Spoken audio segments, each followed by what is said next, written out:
First off, I want to thank Ed for continually helping me and everyone else on the Facebook page. Whenever I post a question, he's always right there to answer and give suggestions on how to make things better. And that, in addition to all the wonderful presets that he had, has helped me gain a much greater understanding of programming the instrument. And to be honest, a much greater understanding of sound and how to construct sonic palettes better. So I really have to thank you for that. So what I'm going to talk today a little bit differently than some of the other presentations. I'm taking the stance that I've just gotten the continuum and I'm presented with the Egan Matrix and my head is exploding. What can I do to get some of my personality into this instrument without knowing very much to begin with? Because there's, in my way of thinking, there's three basic ways that you can use the Egan Matrix, right? One is to bring up a preset that already exists, right? And just start, you know,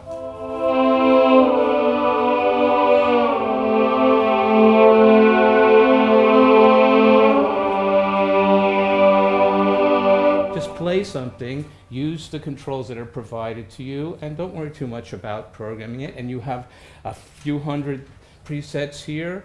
For some people, that's all you need. The other way to go about the problem is to bring up a blank matrix and create your own sonic palette. Of course, to do that, you need to know a lot about the Egan Matrix, and more importantly, you need to know a lot about how to create sounds. And what are all the oscillators doing? What are these wave banks doing? And the new fantastic banks of filters that are provided here.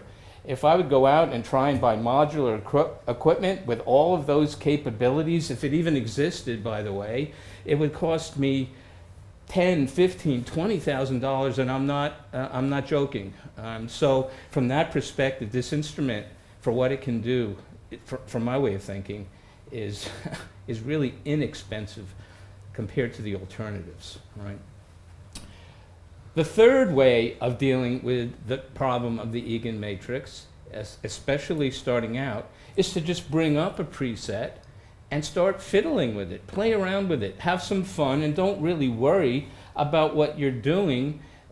You'll learn from looking at what's going on, and with a little bit of Egan Matrix knowledge to start out, understanding, you know, what the rows and the columns are, and how to type constants, how to create a few simple formulas. That's all you really need to do to create something individual on a sound. And I've used many of your sounds to start out with, and with a few techniques, I created stuff that sounds different, expands what I've loaded. All kinds of different wonderful things happen by just playing around with things, all right? Well, let's take this one for example, right? One of the simplest things that you can do on many of the presets is to simply start putting, oops,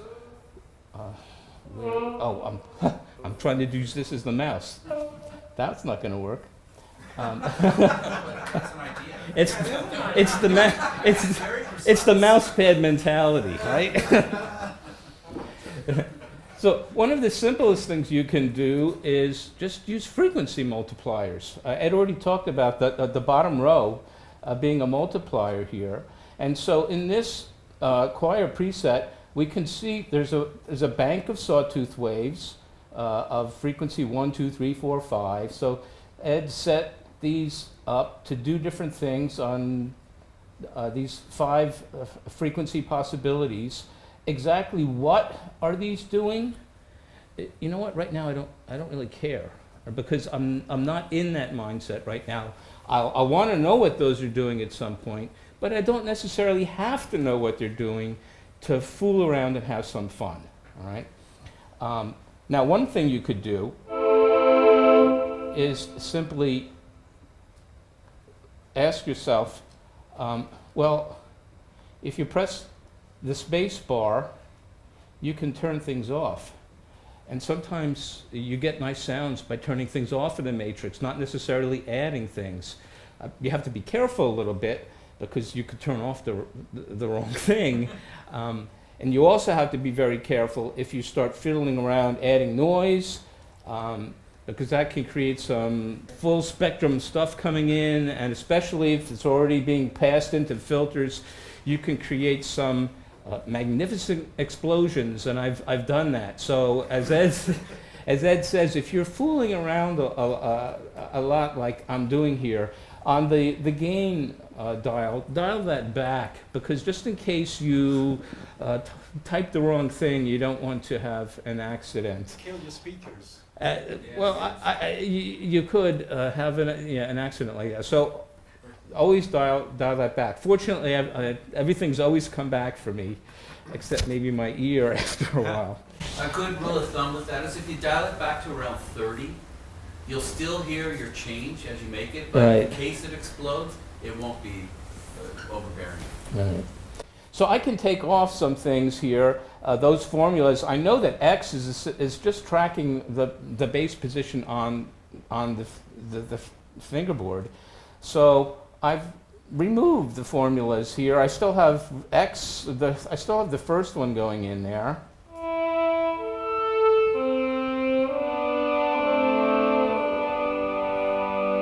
That sounds more like a single voice, not so much a choir anymore. I've removed all those other things, so obviously whatever going on with those other things, they're doing something to give me the choir sound. All right. Actually, they're slightly detuning things, I think, Ed, and you have a little bit of LFOs on them, and they're all being fed in, and it gives a nice choir sound.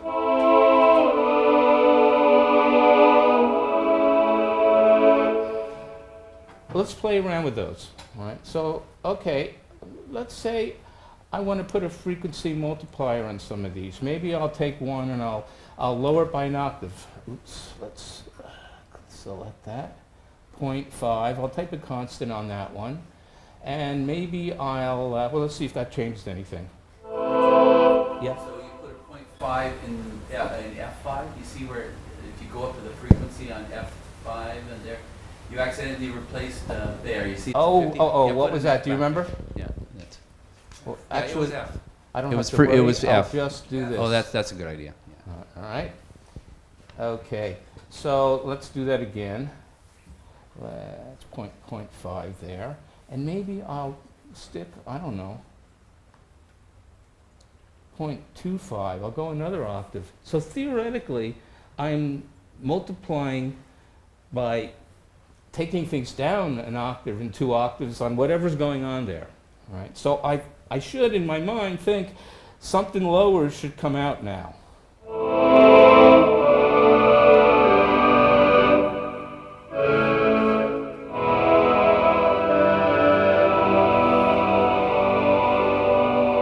Well, there's some stuff in there I'm not quite so happy with, but at least it's doing kind of what I assumed.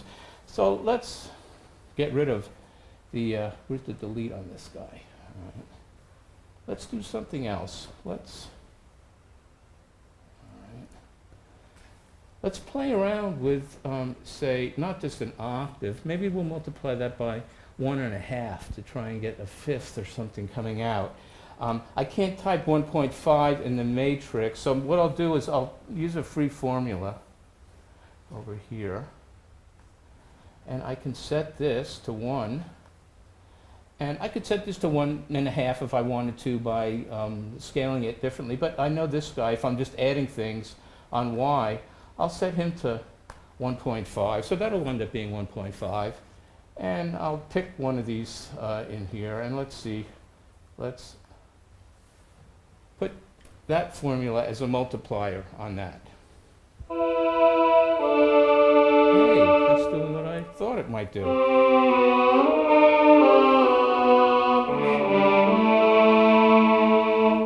Well, now I have ask myself, okay, that's nice, but what if I want to have some kind of organum-like medieval stuff there?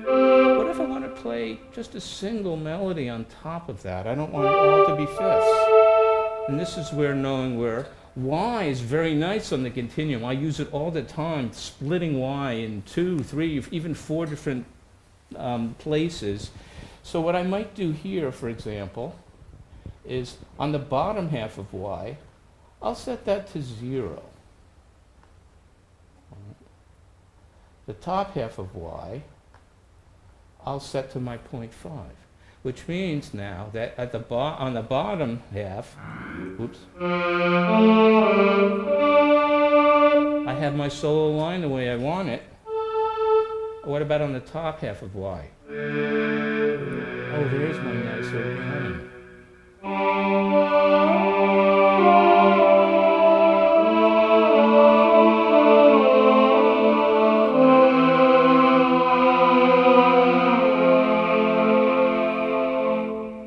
Sudden, I've created something that, even though it did it all, it makes me feel like I added a little bit of something. It's a little bit of me, a little bit. And this is kind of the mindset that I had when I started using the matrix. There are so many possibilities here of taking presets that exist and doing little things to them. Frequency multipliers are a good first step. Let's see, I have another, in the organ, let's see, OrganZilla, let's bring that one up. All right, oops, organ. Oops, vocal, where's my organ sounds? I can't see that very well. Keyboard organ just up. Oops, keyboard organ, okay. Let's bring up, is OrganZilla there? OrganZilla. All right, there we go. OrganZilla. Now. Okay, stop patting my back, because this is Mr. Duquesne now. Oh, okay.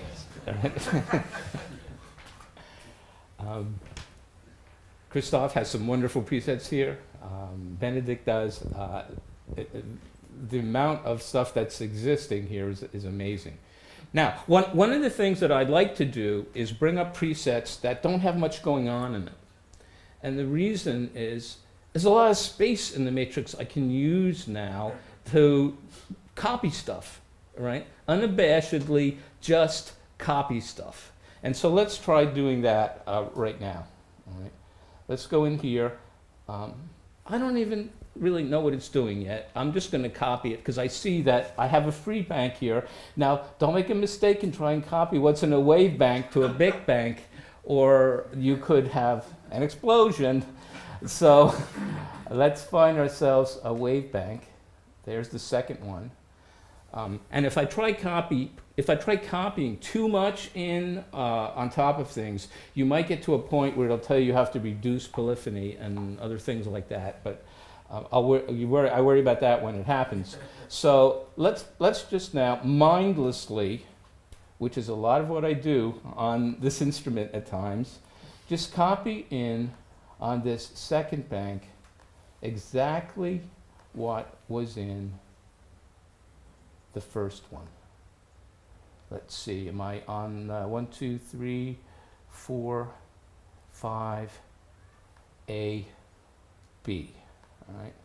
I don't even know what A and B are doing right now. I don't really care. What I care about is I've duplicated things, and now I'm going to start playing with it. So we have on, let's see, what do we have here? On the second one, we have 2. Then we have 0.5. And, oops, 0.5. And we have 3. All right. This is being sent out. Let's see what's going on here. My A bank is being sent into this filter, so I'll just send the B bank in there too and hope it's going to do the same thing, because I don't really care right now. All right, now logically I've duplicated something, just sent it out to the same place.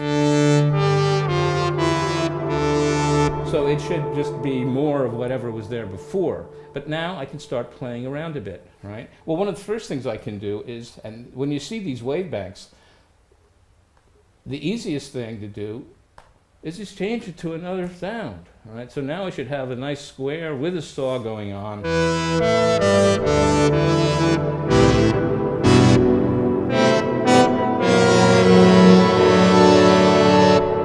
All right, well, what I might do now is change things a bit.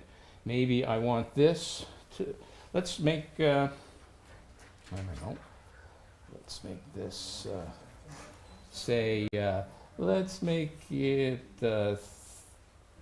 something I didn't use before. 4, 5, and 6. So I'm really bumping up the frequencies on there. All right.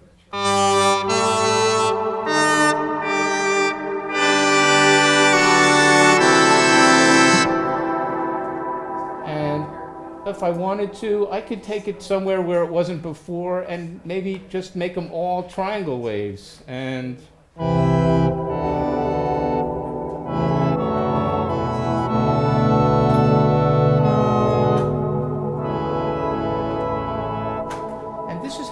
this is how I approach a lot of the sounds. You really can do a lot by just taking what's there, copying it, manipulating it, changing it. A lot of times, let's see what else I have here.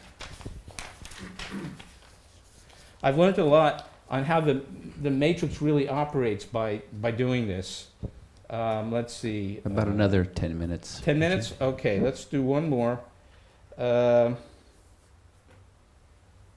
right, let's take 3 saws, synth pad, 3 saws.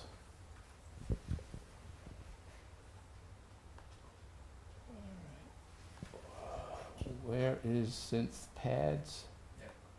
There we go, 3 saws. I would expect 3 sawtooth something's going on here, and well, here's an oscillator, 3 oscillators. It's set to something. The S column's going to basically change the waveform of that oscillator. Obviously, whatever it is, it's meant to sound like a sawtooth wave. It does, as it turns out. I think the sawtooth's about 0.4, 0.5, 0.6, and then above you get into that sawtooth wave up to, I think, 0.8 is supposed to be the real sawtooth sound. So what can I do with this one? Well, we just played with the wave bank. I see 3 sawtooth waves there.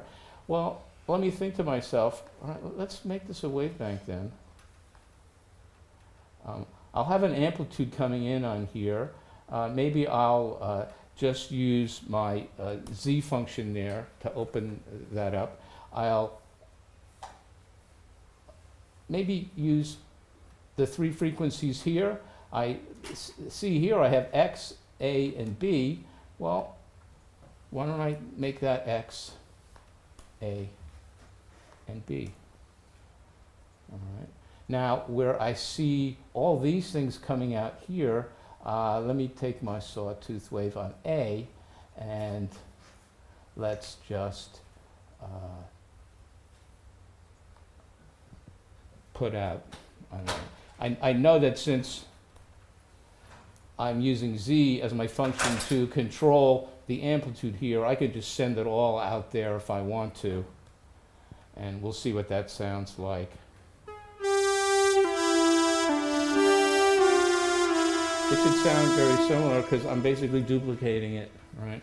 But I could now play with these with multipliers the way I did before. Maybe I want to lower that. Maybe I want to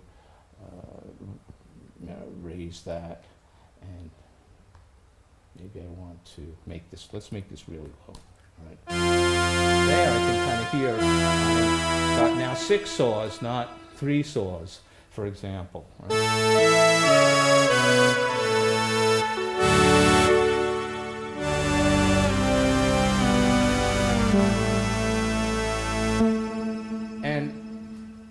Using this kind of technique, copying things, manipulating things, you'll really start to be able to see what's going on without knowing very much at the beginning. You only need to know a few of these techniques. The only other technique I might just bring out is that, let's say I have a formula here, I. Let's just create one.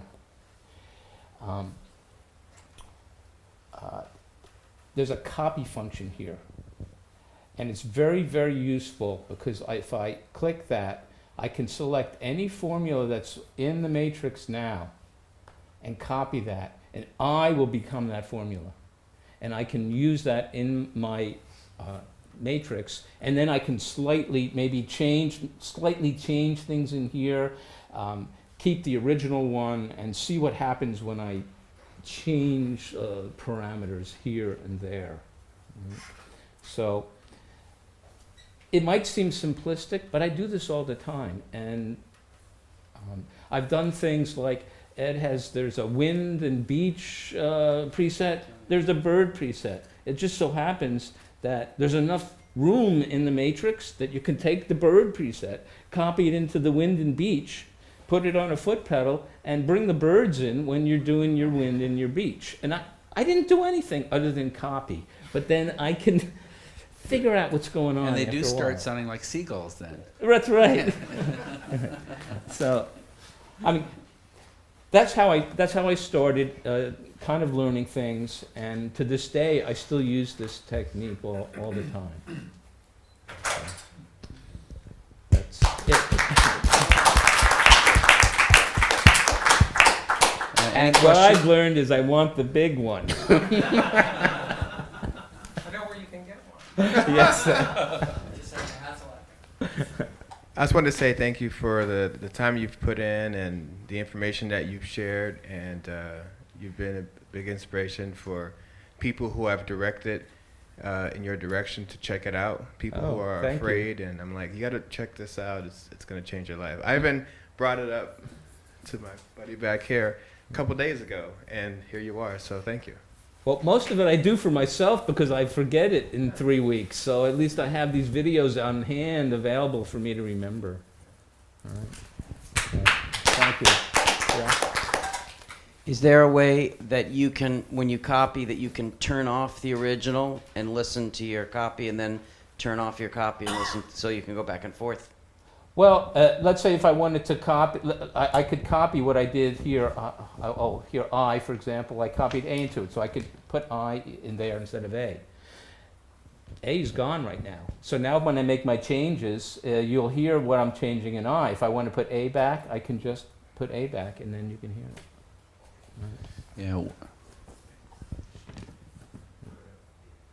The thing to remember, however, which I learned, is if you just create your formulas over here and you don't use them in the matrix and you save and then you reload them, they'll disappear. So one of the techniques you can use is if you create a formula you think you might want to have it hang around for a while, stick it over here on something that's not being used, and it'll just remain.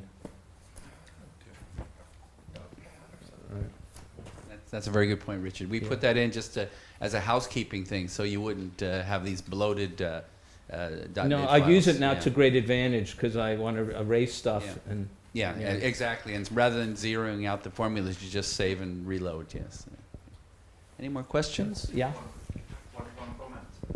So you said you want the big one. One thing you should be prepared for when you have the big one is that you will need more formulas, and the reason for that is that sometimes when you build a preset you start usually somewhere in the mid-range, then you find out that something might not work as well anymore when you go to extreme low or extreme high octaves. Then you need to start adding in these funny correction factors here and there, and they can sometimes use up quite many formulas. So it's good to have space available for Right. them, and sometimes you need to start optimizing and maybe combining formulas in funny ways to save space. But now with multiple DSPs, and I bought the DSP expander, you can have 2 or 3 of these presets at the same time and manipulate them through this new function. I forget how it's done, Ed, up here. Groups. In groups, you can go combination groups 1 to 3, because I've set it on 1 over here, and 1, 2, and 3 will be active now, and you're hearing 1, 2, and 3. But what I could do down here is, for example, I could make it so that only 1 is playing on the bottom and 2 and is playing on the top. And so there's a lot of flexibility now if you have multiple DSPs to do stuff like this. Yeah. And after you get your big one, you're gonna have to get a mini one for traveling. Well, I might actually get the mini first. I figured we wanted to. Anybody else? Oh, just one comment. I actually think, thanks to Benedict, we traveled in formulas, stopping it at R originally, and he is responsible for S, T, U, and V. Is that true? Yes, yeah. I vote for the Greek alphabet being added. Thank you. Okay, any more? Well, thanks so much, Richard. Thank you.